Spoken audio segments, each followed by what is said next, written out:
नमो नमः। मैं ज्योति प्रसाद आप सभी का संस्कृत शिक्षण कालांश में हार्दिक स्वागत और अभिनंदन करता हूं। दोस्तों, आज हम 9वीं कक्षा के सेमुसी भाग 1 के अंतर्गत जो तृतीय पाठ है गोदोहनम, उसको पढ़ेंगे। जैसे कि आप सभी जानते हैं कि मैं संस्कृत शिक्षण की जो भी पाठ्य योजनाएं हैं अपनी सामर्थ्य के अनुसार आप लोगों के सम्मुख प्रेषित करता हूं।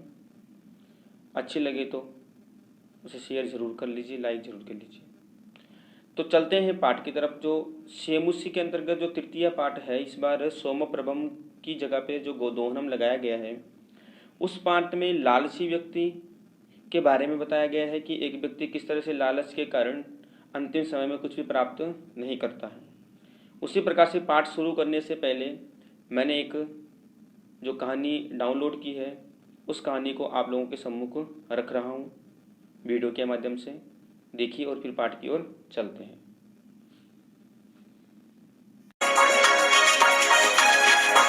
बहुत समय पहले की बात है। एक छोटे से गांव में किसान रहता था। किसान के पास एक अनोखी मुर्गी थी जो रोज एक सोने का अंडा देती थी। ऐसी जादुई मुर्गी पाकर वो बहुत खुश था और अपने आप को किस्मत वाला समझता था। उसने सोने का अंडा बेचकर बहुत सारा पैसा इकट्ठा कर लिया था और वो दिन पर दिन अमीर होता जा रहा था। ढेर सारे पैसों से उसने बड़ा सा घर बनवाया। ट्रैक्टर, बड़े खेत, बहुत सारी गायें, उसने बहुत कुछ खरीदा। एक दिन उस लालची किसान के मन में ख्याल आया कि ये मुर्गी हर रोज एक अंडा देती है, इसका मतलब इसके पेट में बहुत सारे अंडे होंगे।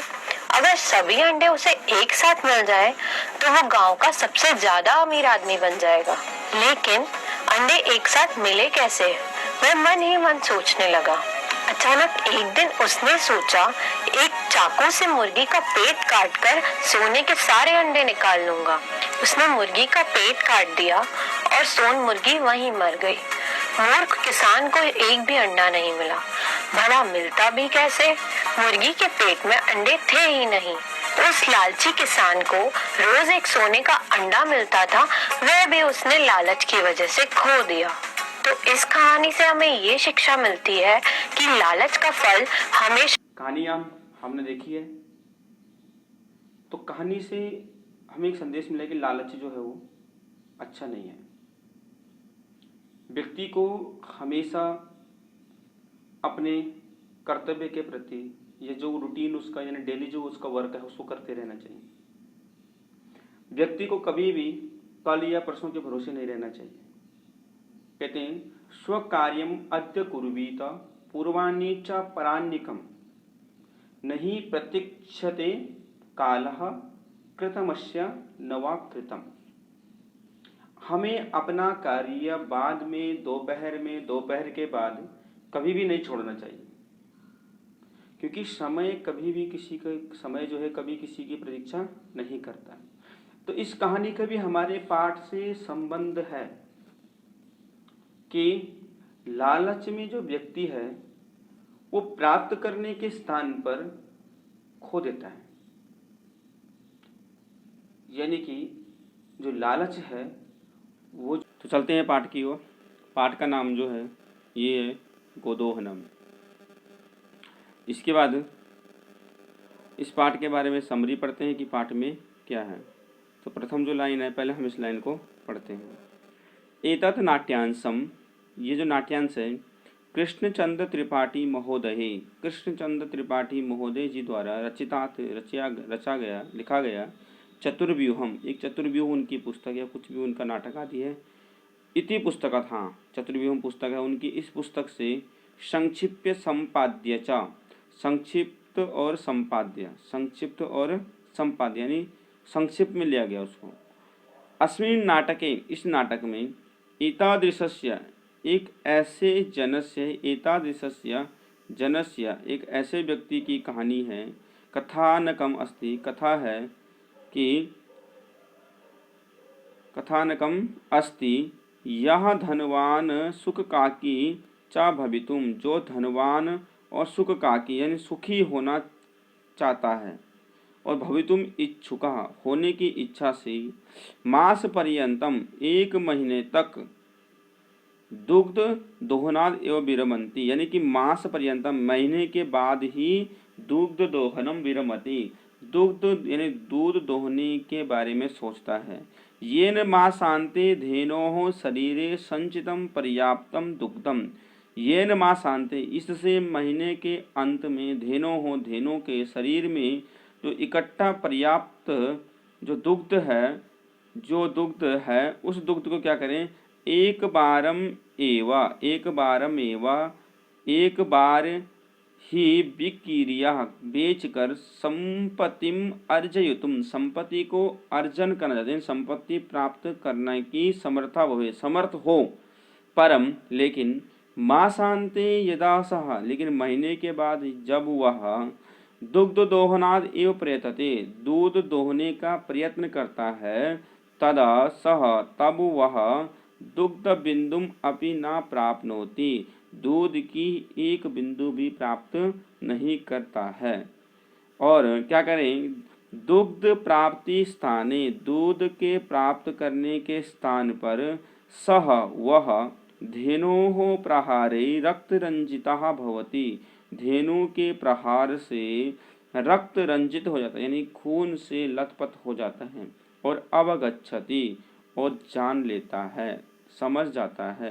क्या समझ जाता है कि च और यत दैनंदिनम कार्यम, की जो दैनंदिन कार्य है यानी डेली का रूटीन जो वर्क है, उस रूटीन वर्क को यदि मास पर्यंतम संगृह क्रियते, 1 महीने तक उसे इकट्ठे करते रहो, तदा लाभस्य स्थानी हानि ही एव भवति, लाभ के स्थान पर क्या प्राप्त होती है, हानि ही प्राप्त होती है, लाभ प्राप्त नहीं होता है। अब इस कहानी का मतलब ये है कि हमें अपना जो कार्य है उसे धीरे धीरे निपटाते रहना चाहिए, यानी कार्य को हमेशा थोड़ा थोड़ा करते रहना चाहिए।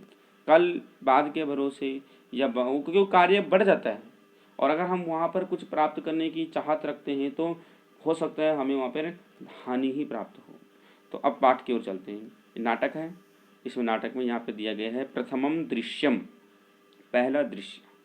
क्या है पहला दृश्य, मल्लिका मोदकानि रचयन्ती मंदस्वरेण शिवस्तुतिम करोति। पहली लाइन जो है, ये जो लाइन है, मल्लिका मोदकानि रचयन्ती, जो मल्लिका यहाँ पे पात्र है, स्त्री है, वो मोदकानि रचयन्ती, मोदक यानी लड्डू बनाती है, मंदस्वरेण शिवस्तुतिम करोति, और मंद स्वर यानी बिल्कुल धीमी आवाज में भगवान शिव की स्तुति कर रही होती है, कुछ भी, ओम नमः शिवाय इत्यादि। ततः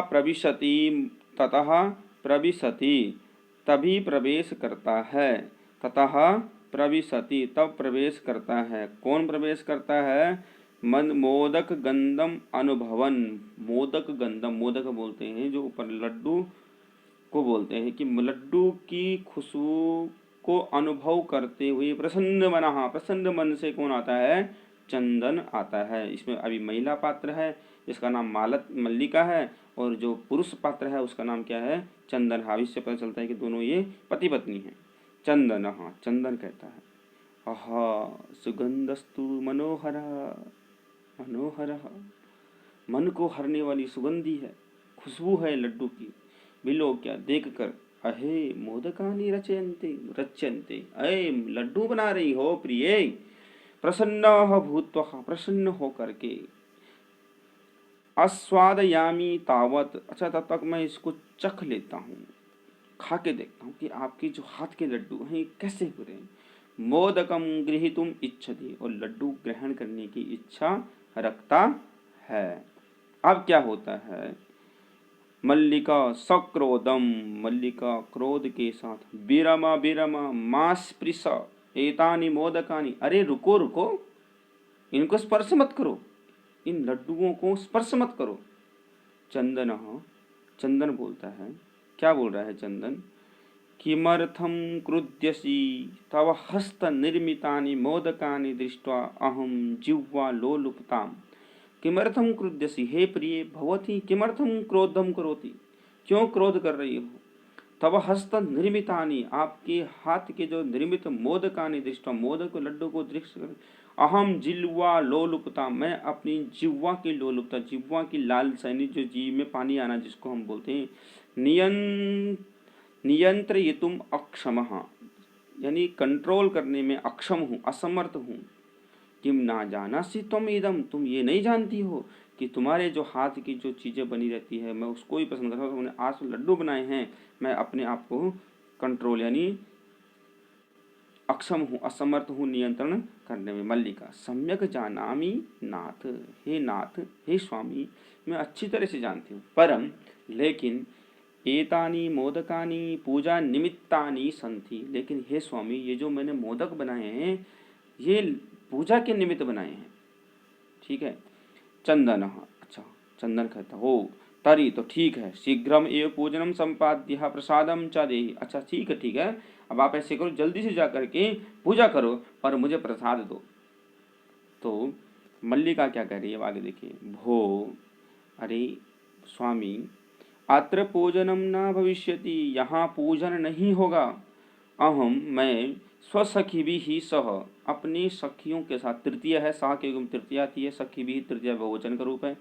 सह स्वह प्रातः, कल सुबेरे, कल सुबह क्या करूंगी, काशी विश्वनाथ मंदिरम, काशी विश्वनाथ के मंदिर के प्रति गमिष्यामि, काशी विश्वनाथ मंदिर जाऊंगी। तत्र गंगा स्नानम धर्म यात्रांच वयम करिष्यामा, और हम जो है वहाँ पर जाएंगे और गंगा स्नान और धर्म यात्रा करेंगे।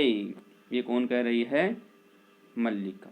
चंदन, अब चंदन क्या कहते हैं, सखी भी सा, अच्छा सखियों के साथ, ना मया सा, मेरे साथ नहीं जाओगी। विषादम नाट्यति, विषाद बोलते हैं मजाक करता है कि आप अपनी सखियों के साथ जा रही हो, मेरे को साथ में नहीं ले जा रही। तो मल्लिका कहती है हाँ, क्या कहती है, चंपा गौरी माया मोहिनी कपिलादया सर्वाहा गच्छन्ति, जो चंपा है, गौरी है, माया है, मोहिनी है, कपिला है, ये सभी जा रही हैं।